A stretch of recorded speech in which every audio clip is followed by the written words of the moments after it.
Viral এবং view এই পুরো ব্যাপারটা টাকা পয়সা জড়িত এটার সাথে। আরে ভাই জান তো ফুটেজ লাগবে আমাদের, হ্যাঁ? কিন্তু এখানে ঠিক তা না। এখানে কাজের যতটা এতটাই বেশি ছিল, এখানে একটাই ক্যামেরা ছিল। ক্যামেরার পিছনের লোকজন যেরকম সাপোর্টিভ, ক্যামেরার সামনের লোকজনও। সারাদিনে আমরা হয়তো ১০ টা সিন করেছি অথবা ৫ টা সিন, সেই ৫ টা সিন আমরা গুরুত্ব সহকারে করেছি। আমার থেকে আমার অডিয়েন্সের অনুভূতিটা আমার কাছে বেশি গুরুত্বপূর্ণ। যে তারা যে এতদিন ধরে অপেক্ষা করে আছে এবং তাদের কাছে আমি আসলেই দায়বদ্ধ যে তারা আমি অভিনয় করিনি এই কয়েক মাস অথবা কয়েক বছর। তারা যে অপেক্ষায় ছিল এবং সেই অপেক্ষার অবসান ঘটিয়েছে এবং তারা দেখতেছে কাজ আমার এবং এতদিন আ ধরে পাশে আছে, এটা আমার কাছে অনেকটা বড় বিষয়। তো আমার অনুভূতি সবসময় ভালো এবং তাদের কথা ভেবে আরো ভালো লাগছে আমার। অন্যান্য ১০ জায়গায় কাজ করি সেখানে কাজের যত্নটা প্রপারলি থাকে না। দেখা গেছে কাজ করতে যেয়ে তারা এরকম শিকার হয়ে যায়, "আরে ভাই এটা করে দেন।" আরে ভাই জান তো ফুটেজ লাগবে আমাদের, হ্যাঁ? কিন্তু এখানে ঠিক তা না। এখানে কাজের যতটা এতটাই বেশি ছিল, এখানে একটাই ক্যামেরা ছিল। ক্যামেরার পিছনের লোকজন যেরকম সাপোর্টিভ, ক্যামেরার সামনের লোকজনও।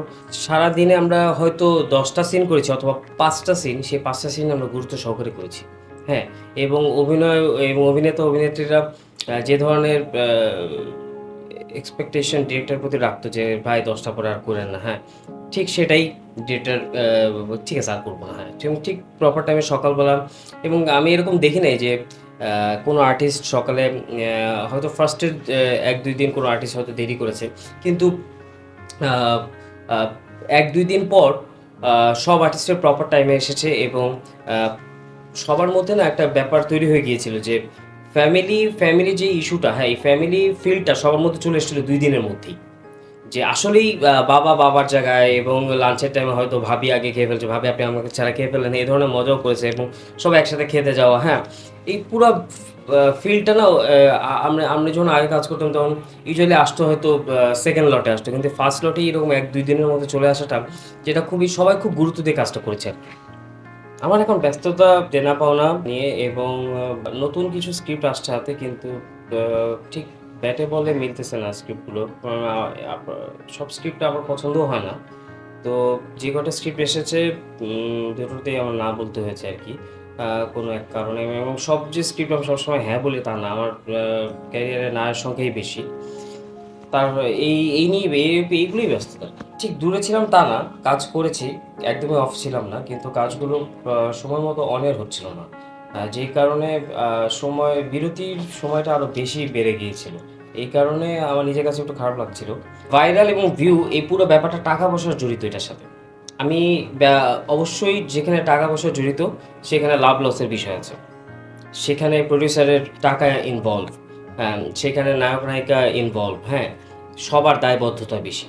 তো এই ব্যাপারটা অবশ্যই মূল্যায়িত করতে হবে এবং যেহেতু টাকা-পয়সা ইনভলভ, সো মূল্যায়নের ব্যাপারটা টাকা-পয়সা দিয়েই করতে হচ্ছে এবং এ ধরনের কাজে এবং ভাইরাল ভিউ পুরা ব্যাপারটাতে পা পা পোস্টেও এটা টাকা লাগে।